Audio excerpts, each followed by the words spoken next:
नमस्कार, हरियाणा विशेष में स्वागत है आपका। मैं हूं आपके साथ रंजना सिंह राठौड़। कोरोना महामारी के खिलाफ लड़ाई में CM Manohar Lal action mode में नजर आ रहे हैं। सीएम मनोहर लाल ने कोरोना और ब्लैक फंगस से निपटने के लिए अधिकारियों के साथ इमरजेंसी हाई लेवल मीटिंग की, जिसमें मुख्यमंत्री ने आवश्यक दिशा निर्देश दिए हैं। आपको बता दें, ग्राफिक्स के जरिए बताएंगे कि क्या कुछ खास रहा इस पूरी मीटिंग में, कौन से बड़े निर्देश हैं। जहां पर रात वाली बैठक में मुख्यमंत्री ने क्या कुछ कहा, यह हम आपको बता रहे हैं। उन्होंने कहा कि जरूरतमंद मरीजों को ग्रामीण आइसोलेशन सेंटर में भेजा जाए, जिससे कि वहां पर सही तरीके का उनका इलाज किया जा सके। सभी पंचायतें गांव के आइसोलेशन सेंटर्स में बेड, खाने पीने की दुरुस्त व्यवस्था की जाए। साथ ही होम आइसोलेशन के मरीजों को विशेष किट तुरंत उपलब्ध करवाई जाए, जिससे कि किसी प्रकार की कोताही इलाज के दौरान ना हो। ऐसे में हर परिवार को पल्स ऑक्सीमीटर भी दिया जाए, ताकि वक्त वक्त पर खुद वो अपने ऑक्सीजन लेवल को चेक कर सके। विशेष कोविड अस्पतालों की लगातार निगरानी की जाए, इस बात को लेकर भी बैठक में जिक्र किया गया। साथ ही ग्रामीण क्षेत्रों से कोरोना मरीजों को इन अस्पतालों में भेजा जाए, ताकि उन्हें सही इलाज मुहैया हो सके। उन्हें समुचित स्वास्थ्य सुविधा का लाभ मिलना चाहिए, क्योंकि ग्रामीण अंचल में जिस तरीके से कोरोना पैर पसार रहा है, संसाधनों की कमी के बीच एक बहुत बड़ी चिंता ये बनी हुई है। और यही वजह है कि मुख्यमंत्री पूरी तरीके से अलर्ट मोड में नजर आ रहे हैं। हाई लेवल मीटिंग जब उन्होंने ली, तो इस बैठक में कई महत्वपूर्ण निर्देश दिए। और क्या कुछ वो महत्वपूर्ण निर्देश हम आपको बता रहे हैं। कहा गया कि 10 लाख से ज्यादा लोगों को कवर किया जा चुका है, इस बात का आंकड़ा सामने रखा गया। साथ ही 15,000 से ज्यादा टेस्ट किए जा चुके हैं। देखिए, बहुत ज्यादा महत्वपूर्ण है टेस्टिंग, और टेस्टिंग की प्रक्रिया को तेजी से गति दी जा रही है। लगभग 7% पॉजिटिव मामले सामने आए हैं। तो जो गिरावट है वो कहीं ना कहीं देखने को मिल रही है। और अगले 2 से 3 दिनों में अन्य टीमें गांवों में भी पहुंच जाएंगी और गांव-गांव जाकर टेस्टिंग के काम को बढ़ाया जाएगा। इसके साथ ही कहा गया कि इन टीमों को 1.5 लाख से ज्यादा किट दी गई है, और इन किट को लोगों के बीच वितरित किया जाएगा। साथ ही टीमों को 30,000 से ज्यादा पल्स ऑक्सीमीटर दिए गए हैं, जो कि लोगों तक पहुंचाए जाएंगे, जरूरतमंद जो है उनको दिए जाएंगे। 10,000 से ज्यादा थर्मल स्कैनर भी दिए गए हैं। टेम्परेचर नापने के लिए यहां पर थर्मल स्कैनर भी वितरित किए जाएंगे। और लगभग 8,000 ऑक्सीजन सिलेंडर घरों तक पहुंचाए जाएंगे। जो लोग होम आइसोलेशन में हैं और ऑक्सीजन की उनको कमी है, उनके लिए ये ऑक्सीजन सिलेंडर्स पहुंचाए जाएंगे। तो होम आइसोलेशन वाले मरीजों को करीब 8,000 ऑक्सीजन सिलेंडर घरों तक पहुंचाने को लेकर लक्ष्य रखा गया। 6 से 8 घंटे का समय उसमें लगेगा। होम आइसोलेशन में जो तमाम लोग हैं, जो मरीज हैं, कोविड पॉजिटिव हैं, जिनका इलाज जारी है, उनको किसी प्रकार की असुविधा ना हो, क्योंकि वो अस्पताल में नहीं है और घरों पर इलाज कर रहे हैं। ऐसे में उनके लिए क्या कुछ खास यहाँ पर व्यवस्था की गई है। प्रदेश में अब तक ब्लैक फंगस पर भी बातचीत हुई और 100 से ज्यादा अधिक मामले सामने आ चुके हैं। और इसके इलाज के लिए 4 मेडिकल कॉलेज चिन्हित भी कर लिए गए हैं। इस बात को लेकर भी जिक्र यहां पर मुख्यमंत्री द्वारा किया गया, क्योंकि ब्लैक फंगस अब तेजी से आगे बढ़ता हुआ। तो प्रदेश में अब तक क्या कुछ ब्लैक फंगस को लेकर किया गया, यह हम आपको बता रहे हैं। इस बीमारी के इलाज के लिए आवश्यक दवाइयों का पर्याप्त स्टॉक रखा जाए, इस बात का निर्देश दिया गया। साथ ही कुछ दवाइयां केंद्र सरकार से भी आएंगी।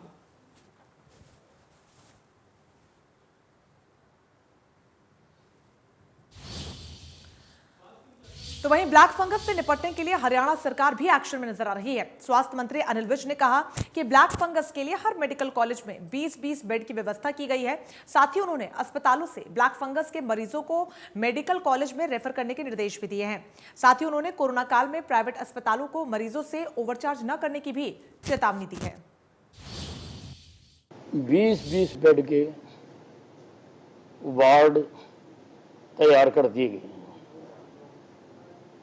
और सभी अस्पतालों को कहा गया है, सिविल अस्पतालों को, कि अगर उनके पास कोई ब्लैक फंगस का केस आए तो ये बेहतर है कि उसको वो मेडिकल कॉलेज में रेफर कर दें, क्योंकि वहाँ पर सारी सुविधाएं प्रदान की जा रही हैं। वहाँ पर सारे स्पेशलिस्ट डॉक्टर्स हैं जो ब्लैक फंगस को ट्रीट करने के लिए जिनकी आवश्यकता होती है। हमने कोरोना की ट्रीटमेंट के लिए पहले दिन से प्राइवेट अस्पतालों के लिए रेट तय कर रखे हैं। अगर कोई ज्यादा लेगा और मेरे पास कंप्लेंट आएगी तो मैं बख्शूंगा नहीं, सख्त से सख्त कार्रवाई करूंगा। ज्ञानचंद गुप्ता जी की भी मेरे से बात हुई है। उन्होंने कहा कि मैं लिख के भेज रहा हूं, मेरे पास दरखास्त आएगी तो मैं कार्रवाई करूंगा। अलग अलग रेट तय किए गए हैं। तो वही कोरोना संकट के बीच प्राइवेट अस्पताल मरीजों से यहां पर मनमाही फीस जरूर वसूल रहे हैं, ओवरचार्जिंग की जा रही है। स्पीकर ज्ञानचंद गुप्ता ने प्राइवेट अस्पतालों में ओवरचार्जिंग का खुलासा किया है। उन्होंने साथ ही कहा कि प्राइवेट अस्पताल में मरीजों से दवाइयों पर भी 3 गुना ज्यादा पैसे वसूले जा रहे हैं। अलग अलग रेट तय किए गए हैं। मॉडरेट सिकनेस आइसोलेशन बेड्स जो एनए विच एक्रेडिट हॉस्पिटल्स हैं उनमें 8,000 रुपया, severe sickness ICU without ventilator 13,000 रुपया, very severe sickness ICU with ventilator care 15,000 रुपया। तो इस प्रकार से और जो एनएबीएच के रेट हैं वो आइसोलेशन बेड्स के लिए 10,000 रुपये, आईसीयू विदाउट वेंटिलेटर 15,000 रुपये और आईसीयू विद वेंटिलेटर केयर 18,000 रुपये। इसके साथ साथ कुछ गाइडलाइंस भी उन्होंने दी। एक दो चीज़ें जो मैं आपसे बताना चाहूँगा कि ये जो रेट्स हैं, इन रेट्स के अंदर the rates will include the cost of medical care of underlying comorbid conditions including supportive care and cost of medications thereof for the duration of care for COVID-19. Since many of the COVID-19 patients have conditions such as hypertension, diabetes, cardiovascular problems, etc., the charges for medical care of such comorbidities will be a part of the package. अर्थात इनका कोई extra वो charge नहीं करेंगे। मेरे पास 3 लोगों की शिकायत आई थी कि हमारे यहाँ पर जो पारस हॉस्पिटल के अंदर जो ओवर चार्जिंग हो रही है, बहुत ज़्यादा बिल बनाया जा रहा है और सबसे बड़ी बात ये कि जो पेशेंट्स हैं उनका केयर ठीक नहीं हो रहा। हमने वो तीनों बिल जो इस कमेटी को दिए थे और कमेटी ने वो तीनों बिल ऑडिट किए। मैं खुद पारस हॉस्पिटल के अंदर भी गया था और वहाँ जाकर के जो वहाँ की मैनेजमेंट है उनसे बात की, लेकिन वो मैनेजमेंट सेटिस्फैक्ट्री को जवाब नहीं दे पाए। उन्होंने जो ओरिजिनल बिल बना करके दिया है वो 2,90,000 रुपये का, जो 7,59,000 का बिल था वो 2,90,000 का हो गया। तो इस प्रकार से जो प्राइवेट हॉस्पिटल्स जो कोविड पेशेंट्स का शोषण कर रहे हैं, मैं तो चाहूँगा कि उनके खिलाफ सख्त से सख्त कार्रवाई होनी चाहिए। उनका लाइसेंस खेलना। तो वहीं नेता प्रतिपक्ष भूपेंद्र हुड्डा ने कोरोना को लेकर कई सवाल खड़े किए। उन्होंने कहा कि सरकार को कोरोना की तीसरी लहर की अभी से तैयारी कर लेनी चाहिए। साथ ही उन्होंने हिसार मामले की न्यायिक जांच की भी मांग की है। चल रही है कि भाई जिस प्रकार से चल रहा है, आज कोरोना अपने पैर पसार दिया, हाथ में पसार चुका है और उसको आज सबको मिलके लड़ना है।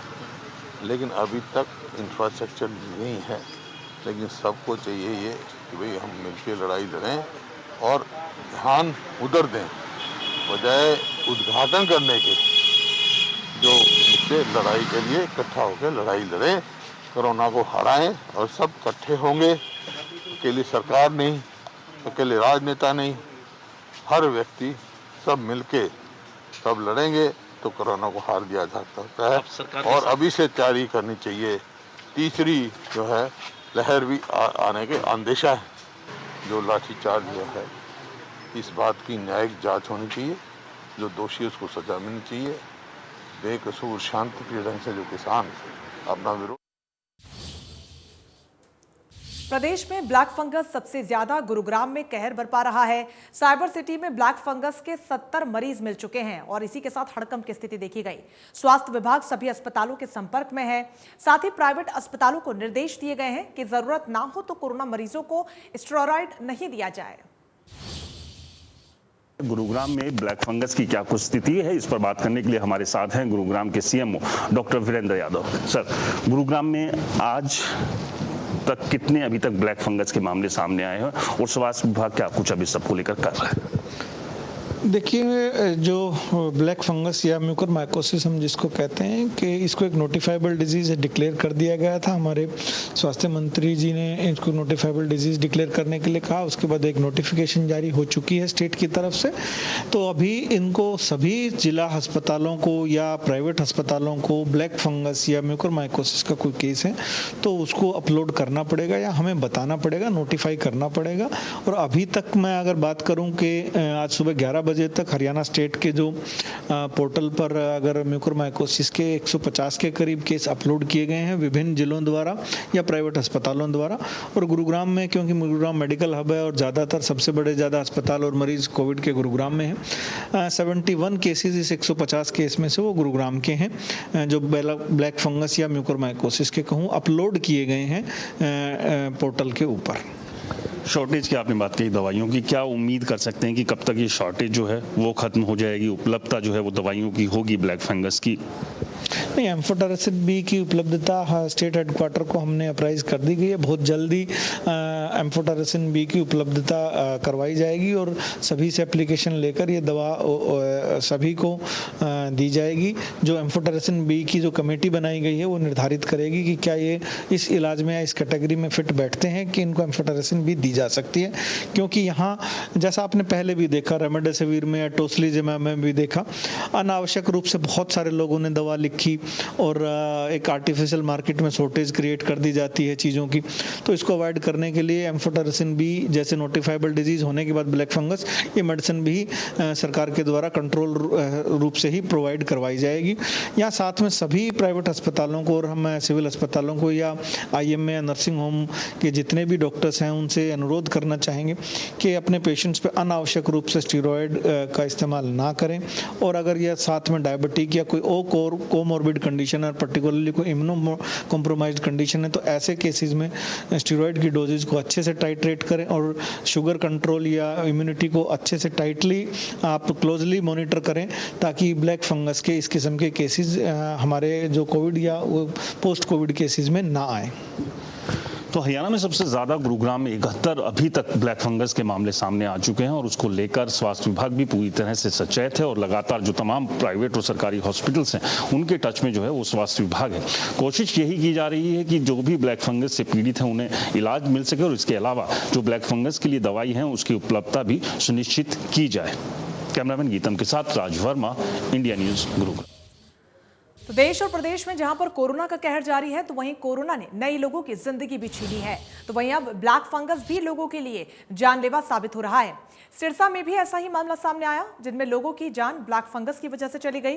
सिरसा में सोमवार को 10 लोगों की कोरोना के चलते मौत हो गई थी। उनमें एक महिला सहित 2 लोगों की मौत का कारण ब्लैक फंगस बना। नागरिक अस्पताल के CMO डॉक्टर मुनीश बंसल ने इन मौतों की पुष्टि की। सिरसा के बरुवाली गांव के एक व्यक्ति और चाहरवाला गांव की महिला कोरोना पॉजिटिव थी।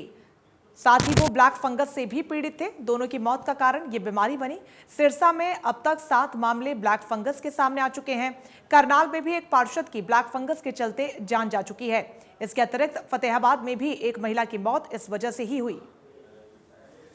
हमारे पास 10 केसेस की रिपोर्टिंग सिरसा में हुई है, जिसमें से 3 केस फतेहाबाद के हैं और 4 इधर हमारे पास सिरसा 7 सिरसा के हैं। इसके अलावा सर कोई डेथ्स भी रिपोर्ट हुई है सर? कोई बार उपचार चल रहा था, इस तरह की कोई जानकारी? जी हाँ, 2 केसेस की डिज़ीज़ काफ़ी एक्सटेंसिव हो गई थी और वो उनकी डेथ हुई। जो भी ये फंगस मैंने आपको पहले भी बताया था कि जिनको शुगर है और जो लंबे टाइम से बीमार हैं और वो हॉस्पिटल में ICU में एडमिट रहे हैं, उनमें ये फंगस होने का चांस ज़्यादा है। डेरा सच्चा सौदा प्रमुख गुरमीत राम रहीम ने एक बार फिर जेल से बाहर निकलने के लिए गुहार लगाई है। प्रदेश के बिजली एवं जेल मंत्री चौधरी रणजीत सिंह ने कहा कि बाबा द्वारा नियमानुसार ही पेरोल के लिए आवेदन किया गया। उन्होंने कहा कि जेल के नियमानुसार कोई भी कैदी जेल अधीक्षक को पेरोल के लिए आवेदन कर सकता है। उन्होंने बताया कि इमरजेंसी केस में डीसी और एसपी के रिपोर्ट पर जेल अधीक्षक पेरोल देने के लिए अधिकृत भी है। हमारा जो जेल के नियम्स हैं उसमें सुप्रिटेंडेंट जेल जो है वो अथॉराइज्ड है, उसे कोई भी आदमी पैरोल की एप्लीकेशन दे सकता है और सुप्रिटेंडेंट जेल को ये अधिकार है जब कोई इमरजेंसी को पैरोल हो तो उस पैरोल के लिए डीसी से और एसपी से लोकल रिपोर्ट लेके उसको कर सकता है। सदा से चलता आ रहा है, आप भी जान रहे हैं, मैं भी जान रहा हूँ। तो ये सुप्रिटेंडेंट का अपना उसका प्रेरोगेटिव है कि किसी की एप्लीकेशन आ रही है, अगर डीसी एसपी कंफर्म करता है तो उसे पैरोल दे सकता है। पहलवान सागर हत्याकांड में फरार चल रहे सुशील कुमार की मुश्किलें लगातार बढ़ती जा रही हैं। सुशील कुमार की जमानत याचिका रोहिणी कोर्ट में खारिज कर दी गई, तो वहीं पुलिस ने सुशील कुमार पर 1 लाख का इनाम भी घोषित किया है। वहीं पहलवान सागर की हत्या के बाद से परिजनों का रो रो कर बुरा हाल है। सागर के परिजनों ने न्याय की गुहार लगाते हुए कहा कि उनके बेटे की हत्या में पहलवान सुशील कुमार शामिल है, इसीलिए पुलिस सुशील कुमार को जल्द से जल्द गिरफ्तार किए। बेटे की हत्या के आहत परिजनों ने सुशील सागर के हत्यारों को फांसी की सजा देने की मांग की है।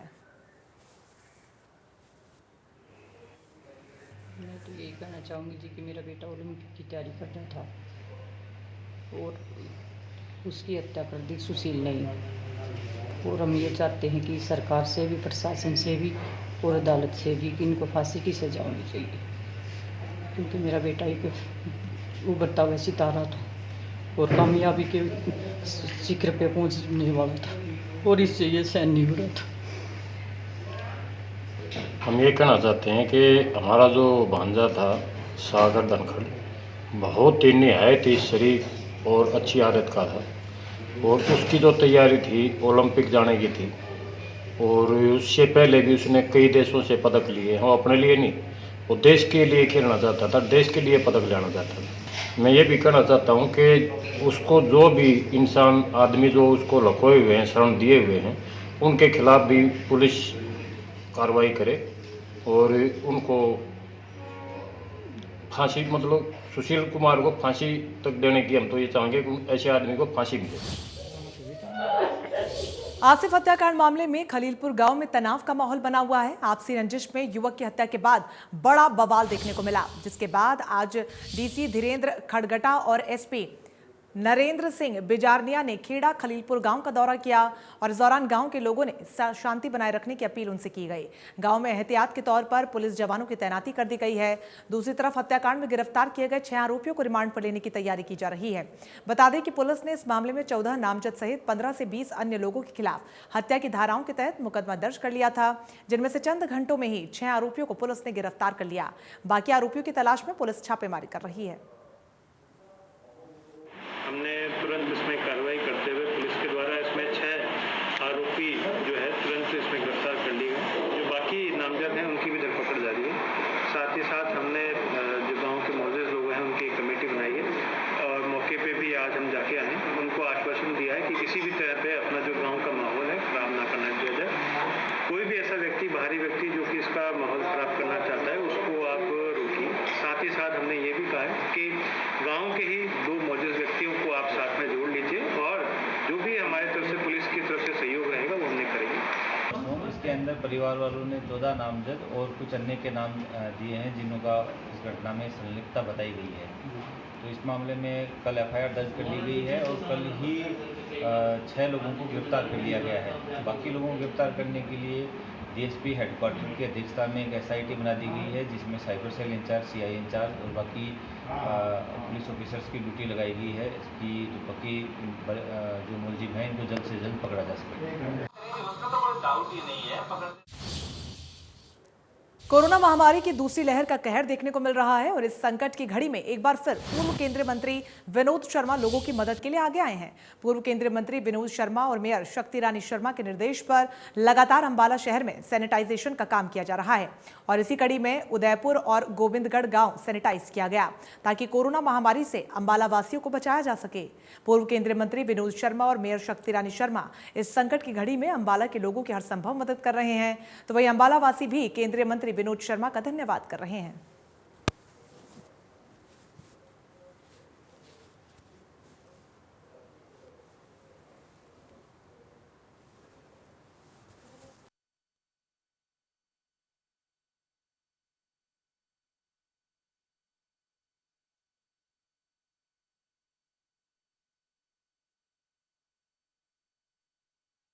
हमारे वर्कर, हमारे साथी पहुंच रहे हैं, जिनके साथ मैं और नितिन सचदेवा जी हैं। ये गोल्डी जी, इनके फादर सरपंच रहे 25-30 साल लगातार, दादाजी सरपंच थे। ये आज उनकी डेथ होगी। अब गोल्डी जी हमारे साथ हैं, प्रवीण नागपाल। तो ये पूरा हमारा साथ दे रहे हैं, सारे गांव में चल के करा रहे हैं। इससे पहले हम गोविंदगढ़ करके आए हैं सुबह। तो विनोद शर्मा जी की एक सोच है कि मेरा हलका, मेरा अम्बाला वासी कोई भी तंग ना रहे, कोई भी परेशान ना रहे, और मैं उनकी हर परेशानी में उनके साथ खड़ा हूं और उनका हर दुख में मैं साथ दूंगा। ऐसा विनोद शर्मा जी की और मैडम शक्ति रानी शर्मा जी की सोच है।